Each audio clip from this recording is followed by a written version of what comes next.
아멘. 네, 오늘 욥기 말씀을 가지고 최고의 지혜라는 제목으로 하나님 말씀을 함께 살피도록 하겠습니다. 오늘은 주님이 이 땅에 오심을 준비하는 대림절의 시작입니다. 여러분 달력을 보더라도 이제 한 장 남았습니다. 한 장. 12장, 13장이었던 달력이 이제 한 장밖에 남지 않았습니다. 정말로 시간이 이렇게 유서와 같이 빠르게 흘러가는 것 같습니다. 여러분 지난 날을 돌아보면서 내가 좀 더 열심히 살았을 걸, 좀 더 신앙생활을 최선을 다했을 것 하는 아쉬운 마음이 들지는 않는지요?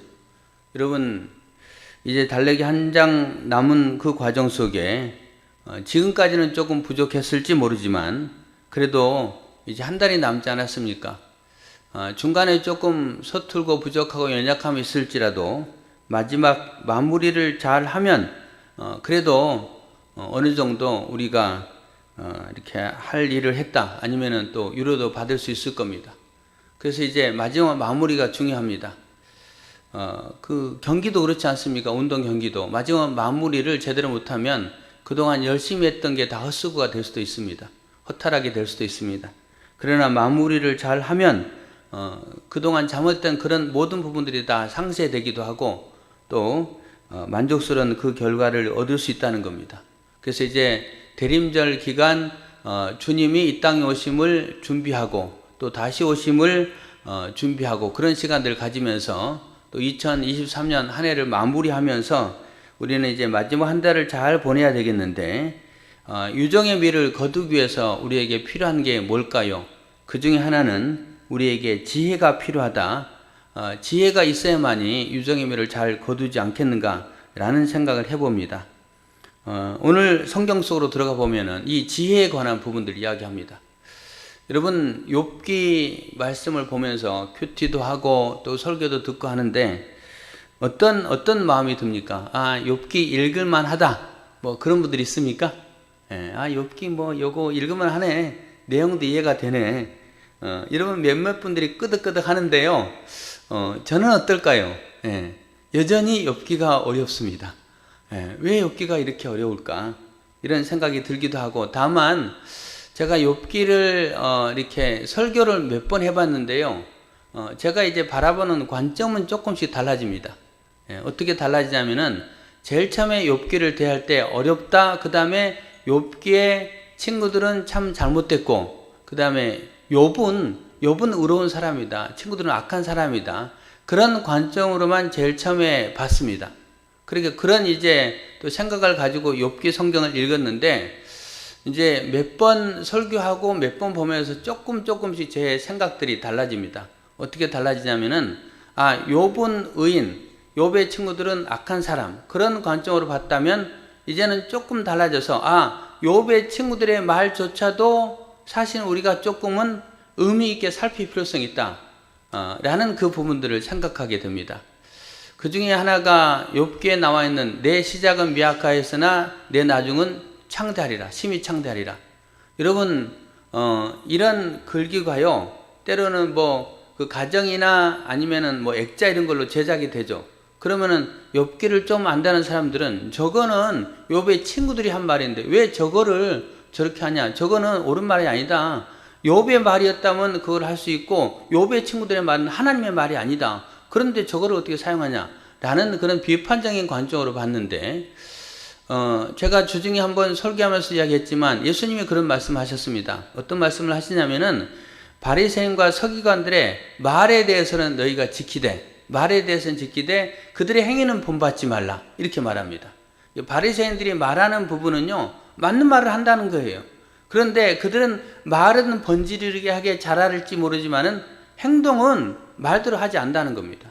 그래서 말은 너희들이 지키되 그들의 행위는 본받지 말라. 그렇다면 욥의 친구들의 말도 마찬가지예요. 욥의 친구들의 말은 존중해야 됩니다. 그 말 속에 그들은 뭐냐? 하나님을 나타내려고 하나님 이런 분이다라는 걸 증명하려고 말하는 거예요. 그래서 욥의 친구들의 말도 존중할 필요성이 있습니다. 그러나 욥의 친구들의 행동 가운데 좀 잘못된 부분도 있었죠. 어떤 부분이 잘못되는 겁니까? 욥의 고난, 의인도 고난을 당할 수 있다는 건데 그들은 의인의 고난에 대해서 이렇게 사실은 깊은 하나님의 뜻을 알지 못하고 하나님의 지혜를 알지 못하고 단지 대대 흐르는 전통적으로 흐르는 인광보의 사상에 근거해서 욥에 대해서 단지하고 정지하고 그들이 판단해서 이야기했다는 거예요. 그래서 고난당하는 사람에게 상처 줬다는 겁니다. 우리가 병원 신방 가서 누가 아파서 병원에 신방 갔는데 그 사람에게 이렇게 당신이 아픈 이유는 당신이 틀림없이 뭔가 잘못이 있기 때문에 그런 거야. 돌아보고 회개해. 그렇게 하고 신방을 마친다면 그 신방이 잘한 겁니까? 절대로 잘한 거 아니잖아요. 예, 고난이 꼭 잘못 때문에 고난을 당한 건 아닌 거잖아요. 시골에 있는 목사님들의 예를 제가 들었는데, 뭐 지금은 조금 이제 변화가 됐겠지만, 과거에는 이랬답니다. 시골에 있는 목사님은요, 자기가 아프든지 자기 가족이 아프면 절대로 교인들 앞에 이야기를 하지 않는답니다. 예. 이번 주에 제가 몸이 안 좋았습니다. 또 어디 아파서 병원에 가서 수술해야 될 것 같습니다. 그런 말을 못 하는 거예요. 왜 못 하냐면요. 그거를 딱 들은 어떤 성도가 말한답니다. 목사님이 죄를 졌구나. 예. 그 죄 졌기 때문에 하나님 친 거야. 이렇게 이야기한다는 거예요. 그래서 그 말 때문에 이 교회에 함부로 말을 하지 못했답니다. 다만 이제 도시 분들은 조금 그래도 이제 성도들이 성숙한 모습이 있기 때문에 그렇지 않다는 것을 그분들은 인격적으로 그 다음에 지식적으로 알기 때문에 그렇게 하지 않기 때문에 그나마 좀 나오는데 시골의 분들은 조금 이 단순하면서 뭐 하여튼 그 순수한 믿음에서 단순하잖아요. 그래서 인과응보의 사상인 것을 그렇게 이야기한다는. 그래서 그거까지 이야기를 못하는 때가 한때 있었다고 합니다. 우스운 이야기죠. 예. 그런데 오늘 친구들의 잣대가 그런 모습이었어요. 그런 모습이었기 때문에 욥이 당하는 그 고난에 대해서 그럴 때 이야기했다는 겁니다. 저도 제일 처음에는 그런 관점으로 봤지만 나중에 지나면서 그게 아니구나. 그래서 욥의 친구들의 그 발언에 대해서 존중했고 그 속에 하나님이 우리에게 바라시는 뜻을 이야기한다라는 것을 깨달으면서 그들의 말도 깊이 살폈습니다. 그런 시간들을 가졌고 그러면서 이제 마지막 표현은 그런데도 불구하고 욥이 당한 고난을 통해서 끝까지 믿음을 지키는 욥의 모습, 때로는 그가 입술로 하나님을 원망하기도 하고 불평하기도 하는 모습들이 2장 이후에 등장하는 부분들이 등장하는데 그럼에도 욥은 끝까지 하나님 앞에 온전한 모습을 간직하려고 애쓰는 그 모습은 변함이 없었구나. 그래서 그래도 친구들보다는 욥이 낫구나 라는 부분들을 살필 수 있는 시간들이었습니다. 지금도 그런 시간들을 가지고 있고요. 그런데도 불구하고 욥기가 쉽지는 않습니다. 여러분 욥기 28장을 대하면서는요. 정말로 28장은 많이 읽었습니다. 왜 많이 읽었냐? 도대체 읽어도 이게 무슨 뜻인지 잘 모르겠어요. 잘 모르겠어요. 여러 주석들을 봤는데도 제가 이 28장을 이렇게 한마디로 정리하기가 쉽지 않았습니다. 이게 정말 쉽지 않구나.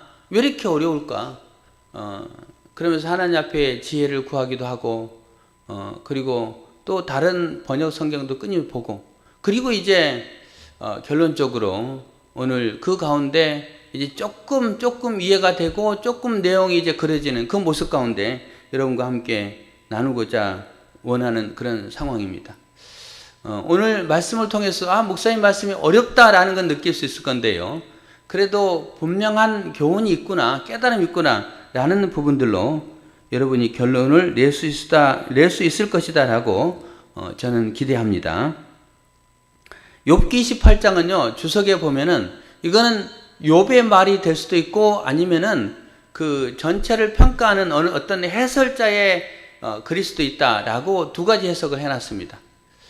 왜냐하면은 그 욥의 친구들의 말, 욥의 말 그런 부분에서 나올 수 없는 그런 말들을 하고 있기 때문에 그리고 이 본문의 내용의 위치는 사실 욥기 28장의 위치가 아니고 욥기 38장부터 이제 하나님이 말씀하시는데 그 하나님 말씀 앞에 한 37장쯤에 유치하면 될 것 같다 라는 그런 유치의 말이다 라고도 해석해 놨습니다.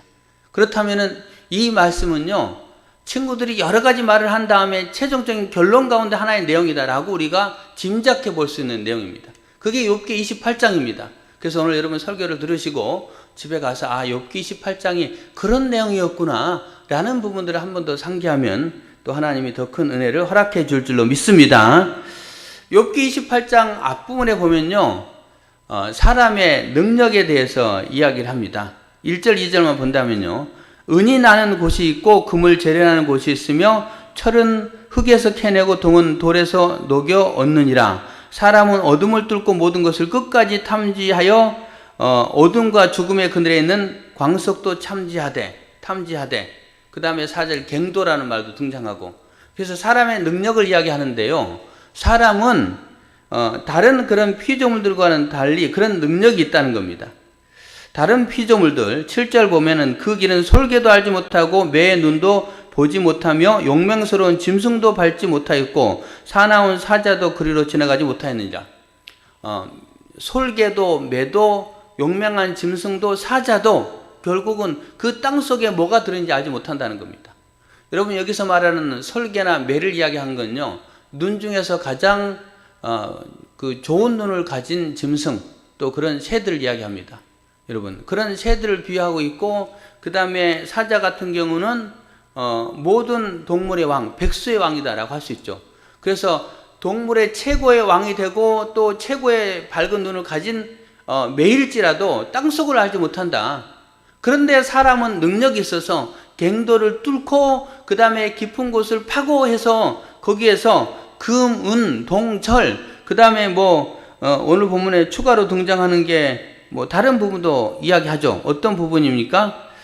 사람이 캐내는 것이요, 청옥도 있고 사금도 있으며, 이렇게 6절에는 이야기합니다. 청옥도 캐내고 사금도 캐내고, 이와 같이 사람은 굉장히 지혜로워서 땅속에 있는 것이 또 캐낼 수 있는 그런 능력이 있다라는 그런 부분들을 말하고 있습니다. 하지만 그런 사람일지라도 지혜를 얻을 수는 없다. 그런 능력이 있는 사람일지라도 지혜는 얻을 수 없다라고 이야기합니다. 12절에 보면 그러나 지혜는 어디에 얻으며 명철이 있는 곳은 어디인고 그 길을 사람이 알지 못하나니 사람 사는 땅에서는 찾을 수 없구나. 깊은 물이 이르기를 내 속에 있지 아니하다 하며 바다가 이르기를 나와 함께 있지 아니하다 하느니라. 깊은 물도 바다도 내 속에 지혜가 있지 않다. 나는 지혜를 알지 못한다. 이렇게 말하면서 사람이 여러 가지 다른 피조물들이 할 수 없는 일을 사람은 하지만 그도 불구하고 사람도 그 지혜는 얻지 못한다. 명철이 어디에 있는지 알지 못한다라고 말합니다. 사람의 지혜의 한계를 이야기합니다. 그러면서 또 무슨 이야기를 하냐면은 지혜의 값어치를 이야기합니다. 지혜의 값어치가 얼마나 큰가. 그래서 성경에 보면은 보석, 황금, 수종, 진주, 다른 보석도 이야기하면서 그런 모든 보석의 가치보다도 지혜의 가치는 훨씬 탁월하다 이야기를 합니다. 여러분, 지혜는 세상의 모든 보물을 다 모아도 지혜와 비교할 수 없다는 겁니다. 지혜가 훨씬 큰 가치가 있다는 거예요. 여러분이 사실을 믿으시길 바랍니다. 그런 지혜를 받게 되는 귀한 분들 다 되시길 바랍니다.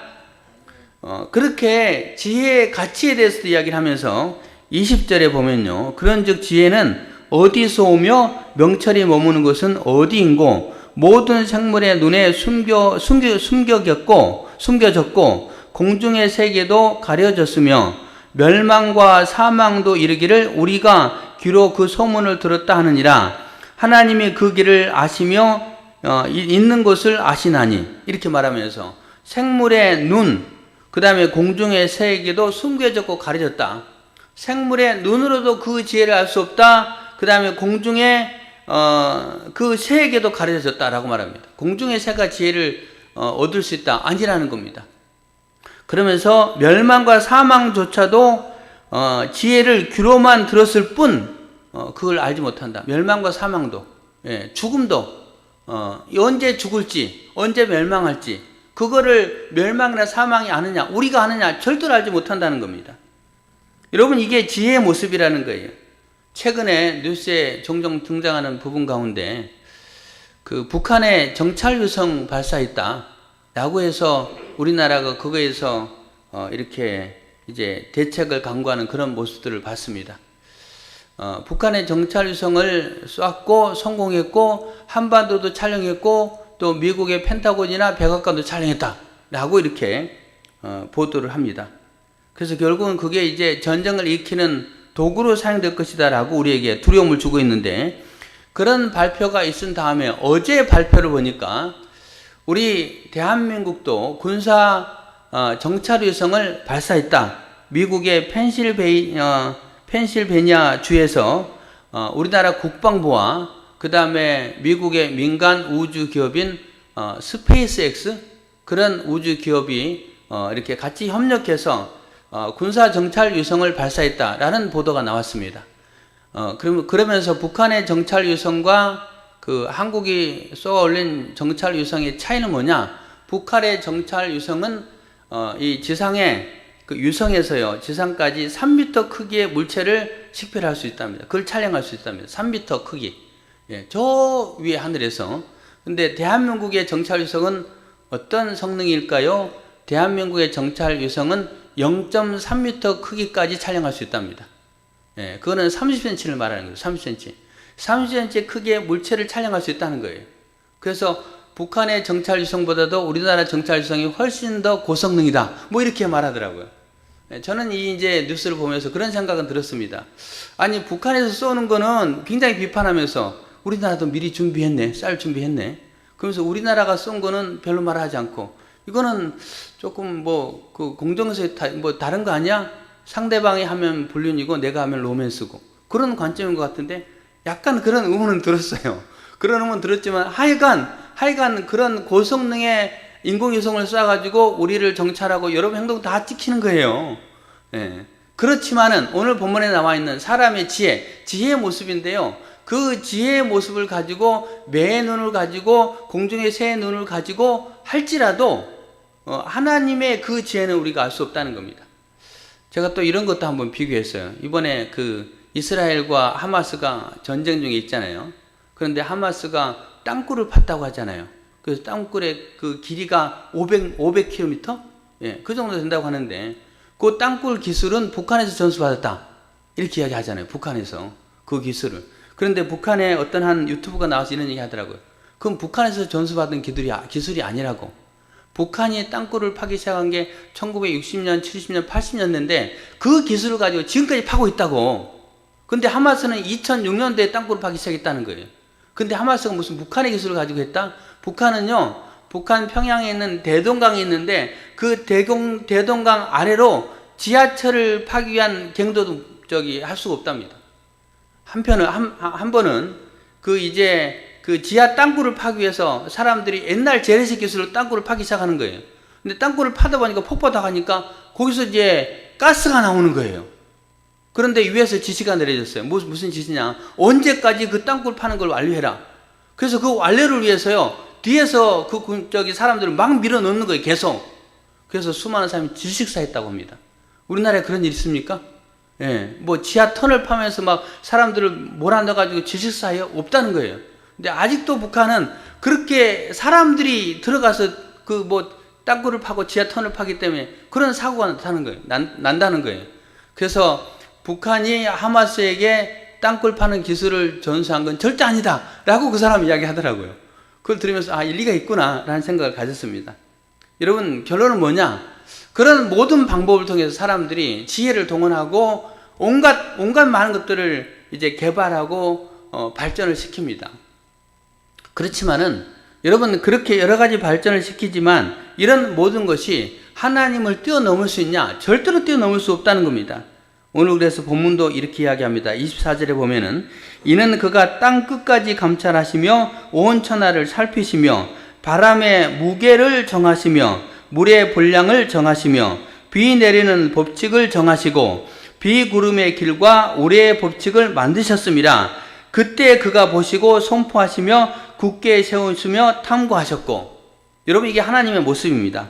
하나님은 어떤 모습입니까? 땅 끝까지 감찰하시고 온 천하를 살피셨다. 그러니까 하나님은 결국은 온 천하를 창조하시고 만드셨다. 바람, 물, 비, 그 다음에 비구름, 그 다음에 우레, 천둥까지도, 번개까지도 하나님이 다 주장하고 계시다. 그런 부분들은 사람이 아무리 뛰어난 지혜를 가졌을지라도 결코 하나님 앞에 도달할 수 없다라고 말하고 있으면서 사람이 지혜로울지라도 하나님의 지혜하고는 결코 비교할 수 없다라는 그 부분들을 말씀해 주고 있습니다. 여러분, 오늘 욥기 28장이 욥이 하는 말이라는 전제하에 욥이 왜 이런 말을 할까요? 욥이 하나님의 지혜가 이만큼 큽니다. 감히 사람과 비교할 수 없습니다. 라고 말하는 이유가 뭘까요? 욥이 그런 말을 하는 이유가 있어야 될 건 아니에요. 그 이유는 뭐냐? 우리가 지금 서로 논쟁하는데 욥의 세 친구들과 지금 논쟁하잖아요. 지금 끝부분이에요. 결론이에요. 욥의 세 친구들의 발언, 그 다음에 욥의 대꾸, 그리고 이제 욥이 좀 더 이야기를 한 다음에 욥의 다른 사람이 등장하죠. 엘리후라는 사람이 등장하죠. 이 사람이 쭉 이야기하는데 그런 논쟁 가운데 욥이 하는 말은 무슨 말이냐? 우리가 서로 뭐 네가 옳고 내가 옳고 서로 이야기하는데 그거는 사람의 지혜다. 감히 하나님과 비교할 수 없다. 하나님과 비교할 수 없는데 그 깊고 놀라운 하나님의 뜻 가운데 내가 지금 고난을 당하는데 이거를 사람이 이렇다 저렇다 평가하고 판단하고 정죄하는 것은 결코 옳지 않다. 이거를 이야기하는 겁니다.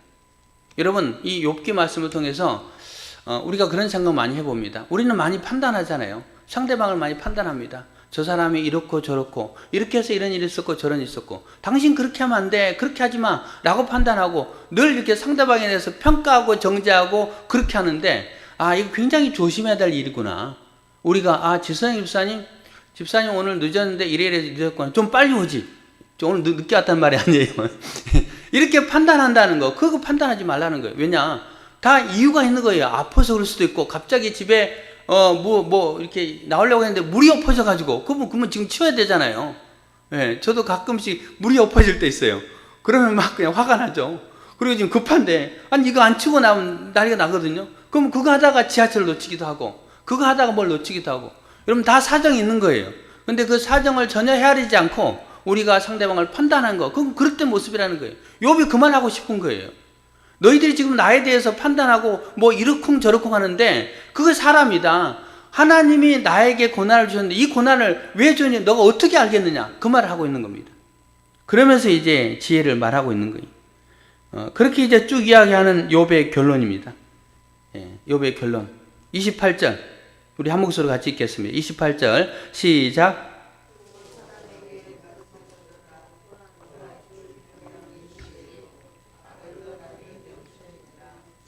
네, 욥이 말합니다. 또 사람에게 말씀하셨도다. 보라, 주를 경외함이 지혜요 악을 떠나 명철이니라.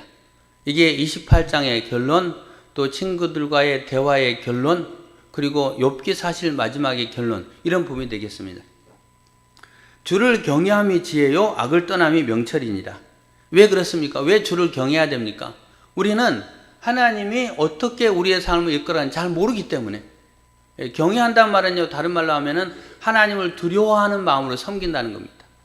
여러분 그렇지 않습니까? 우리의 삶의 모습을 돌아보시길 바랍니다.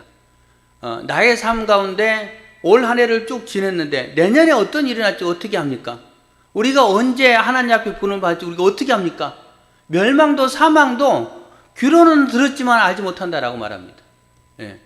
저 사람은 저래서 어떻게 될 거야? 우리가 그걸 압니까? 절대로 알지 못한다는 거예요. 그래서 함부로 판단하지 말고 함부로 평가하지 말고 우리는 하나님을 경외해야 된다. 왜? 다른 사람도 인생도 마찬가지고 내 인생도 마찬가지고 언제 어떻게 될지 모르는 거예요. 언제 어떤 사고가 날지 언제 또 좋은 사람을 만나서 인생이 풀릴지 잘 모른다는 거예요. 잘 모른다는 거예요. 그래서 우리가 판단하지 말고 하나님을 두려워해야 된다. 하나님이 내 인생을 잘 되게 할 수도 있고 하나님이 내 인생에 고난을 줄 수도 있고 뭐 이런 부분을 우리 알지 못하기 때문에 그래서 하나님을 경외해야 된다라고 말하고 있음을 보게 됩니다. 그 다음에 또 하나 악을 떠남이 명철이니라. 우리의 인생이 어떻게 될지 모르기 때문에 하나님을 경외하고 하나님을 두려운 마음으로 섬겨야 됩니다. 또 하나는 우리의 인생 가운데 내가 악을 행했다. 하나님 앞에 죄를 범했다. 그런데 하나님이 우리가 죄를 범하면 즉시 우리를 치시냐? 즉시 칠 때도 있지만 그렇지 않을 때도 있잖아요. 우사가 하나님 언약궤를 손을 딱 그걸 안 떨어지게 하려고 잡으니까 하나님 어떻게 합니까? 바로 치시잖아요. 바로 치십니다. 그렇게 바로 치시는 경우도 있지만 성경에 보면 하나님이 그 심판에 대해서 유보하잖아요. 이스라엘 백성들이 범죄를 늘 짐에도 불구하고 하나님 유보하잖아요. 하나님이 인내하시고 자비로우셔서 인자하시고 자비로우셔서 그거를 나중으로 미루잖아요. 하나님이 다시 기회를 주는 거잖아요. 우리의 삶도 마찬가지입니다. 만약에 하나님이 우리를 내가 지은 죄에 대해서 즉시 하나님이 그거에 대해서 공의 하나님이 치신다면 우리는 죽어야 되는 거예요. 지금 여기 있으면 안 된다는 거예요. 그런데 하나님이 우리의 죄를 인내하시면서 죄에 대해 심판하지 않고 우리에게 기회를 주고 계시잖아요. 그렇다면은 그런 기회를 주시는데 그 기회가요 오래될지 아니면 하나님 한두 번 기다리시고 우리를 하나님이 징계하시고 우리는 알지 못하잖아요. 그래서 하나님이 어떻게 할지 모르기 때문에 주님을 두려워해야 되고, 그 다음에 또 하나는 하나님이 나를 언제 그거에 대해 죄의 대가를 치르게 할지 모르기 때문에, 그래서 우리는 악에서 떠나 있다는 거예요. 그래서 최고의 지혜는 여호와를 경외하고 악에서 떠난 삶. 여러분 그렇습니다. 이제 올 한 해를 여러분이 살아가실 텐데 한 달밖에 남지 않았잖아요. 이 한 달 동안 살아가면서 우리 어떻게 살아야 되는가? 하나님이 나를 내일 데려갈 수도 있어요.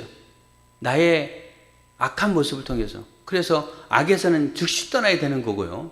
그 다음에 하나님 나를 어떻게 할지 모르기 때문에 두려워하는 마음으로 하나님 섬겨야 됩니다. 그리고 이렇게 살았던 사람이 누굽니까? 그렇게 살았던 사람이 오늘 본문에 나오는 욥이 그렇게 살잖아요. 욥기 1장으로 다시 돌아가 본다면 욥기 1장 8장에 이렇게 말합니다. 여호와께서 사탄에게 이르시되 내가 내 종 욥을 주의하여 보았느냐?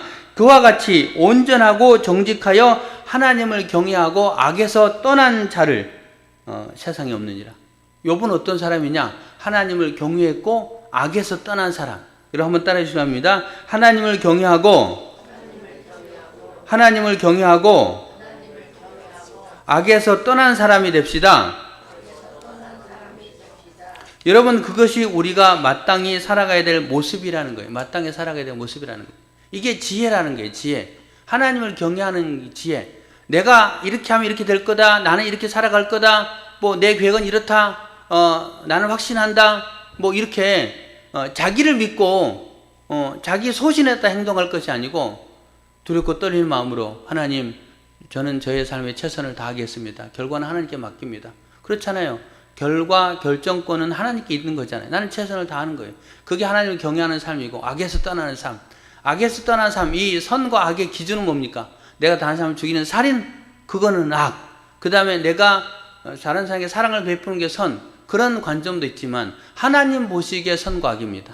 하나님 보시기에 하나님을 기쁘시게 하는 삶, 하나님 앞에서 신실한 신앙의 삶, 이게 선이고요. 악은 하나님 말씀대로 살지 않고 불순종하고 믿음 가운데 거하지 않는 게 악이잖아요. 그래서 하나님 말씀하십니다. 하나님 말씀하는 게 우리 생각하기에 내가 악을 행하는데 하나님 칠 수도 있어요. 그러면 두려운 거잖아요. 그러면 끝날 수도 있어요. 그래서 가장 지혜는 뭐냐? 악에서 떠나라는 거예요. 가장 지혜는 뭐냐? 하나님 경외하는 삶이라는 겁니다. 야고보서 1장 5절 제가 좋아하는 말씀인데요. 너희 중에 누구든지 지혜가 부족하거든 모든 사람에게 후히 주시고 꾸짖지 아니하시는 하나님께 구하라. 그러면 주시리라. 거기에 보면 지혜가 등장하거든요. 근데 그 지혜라는 단어의 앞뒤 문맥을 보면요. 내가 살아가면서 뭔가 사물의 이치를 깨닫고 또 그 물건의 이치를 깨닫고 또 성공을 위한 그 다음에 돈을 잘 벌기 위한 그런 지혜를 말하고 있는 게 아니에요.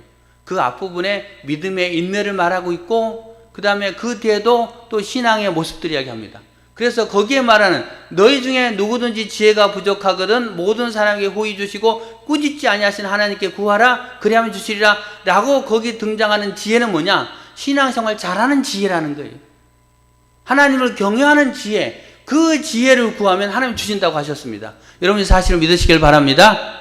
하나님 앞에 어떤 지혜를 구하냐? 하나님 제가 공부 잘하는 지혜를 주세요. 제가 사업에 성공하는 지혜를 주세요. 그런 지혜가 아니고요. 하나님 제가 주를 잘 섬길 수 있는 것이 뭡니까? 그 지혜를 주십시오. 그 지혜를 구하는 겁니다. 그렇게 구할 때 하나님이 은혜 베풀어 주심을 믿으시길 바랍니다. 예. 우리는 그런 지혜를 구해야 된다는 거예요. 여러분 솔로몬도 마찬가지입니다. 솔로몬이 하나님 앞에 구하죠. 내가 너에게 무엇을 해줄까? 하나님 하나님의 백성들의 수요가 많은데 이들을 재판할 능력이 저한테 없고 하나님 제가 선악을 분별할 수 있는 그런 지혜를 허락해 주십시오라고 구합니다. 선악을 분별할 수 있는 지혜, 그게 솔로몬이 구한 거예요. 근데 이 솔로몬이 구한 지혜가 오늘 본문에 말하는 그 지혜입니다. 솔로몬의 지혜는 뭐냐? 내가 재판을 잘하고 내가 이 땅을 잘 다스려서 부강한 나라가 되게 해주세요. 부유한 나라가 되게 해주세요. 그런 지혜가 아닙니다. 하나님의 그 백성들의 수요가 많은데 그들 가운데 선과 악을 내가 잘 분별할 수 있게, 그들을 선한 길, 하나님이 기쁘시하는 길로 잘 인도하고 악한 길, 하나님을 배역하는 그 길을 가지 않는 그거를 분별할 수 있는 지혜를 제게 주십시오라고 솔로몬이 구한 겁니다. 그래서 솔로몬의 일천번제 뭐 이런 부분들을 구할 때 하나님 저게 아까 말한 대로 뭐 공부를 잘하고 사업에 성공하고 어떻게 하면 뭐 사람과 관계를 잘하고 그런 지혜가 아니에요.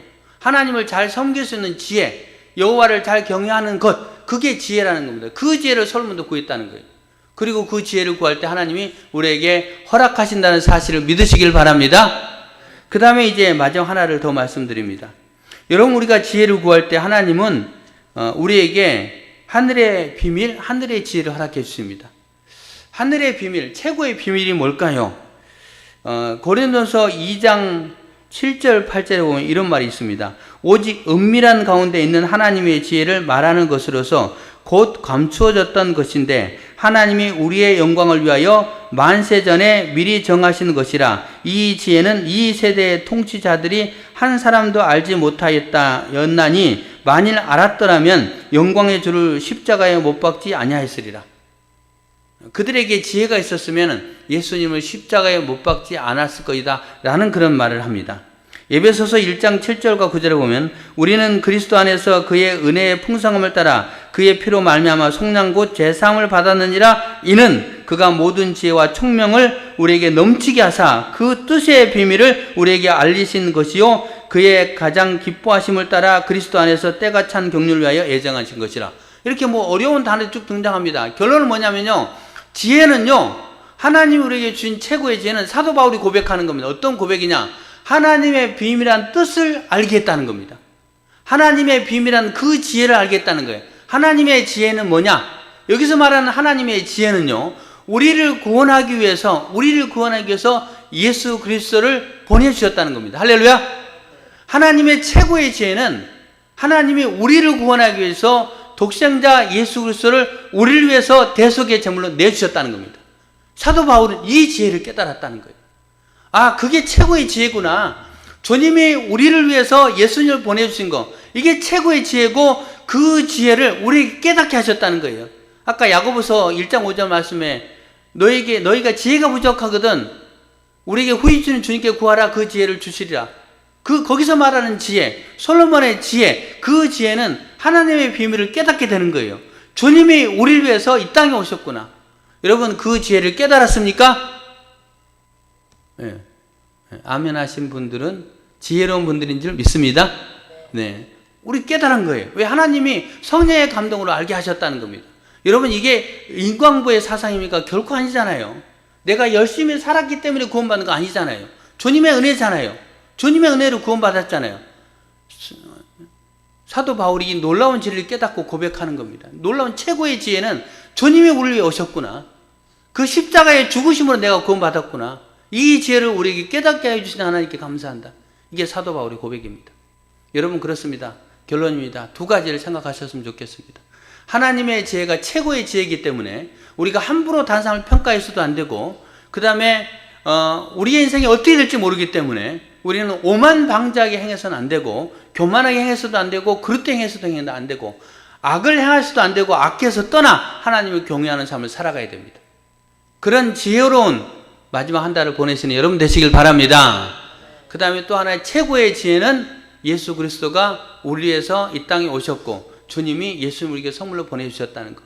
그 선물 대신 그 주님, 그것이 우리에게 최고의 지혜고 우리에게 깨닫게 하셨다. 얼마나 감사한 일입니까?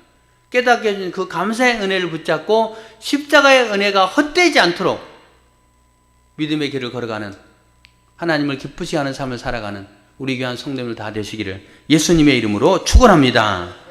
기도하겠습니다.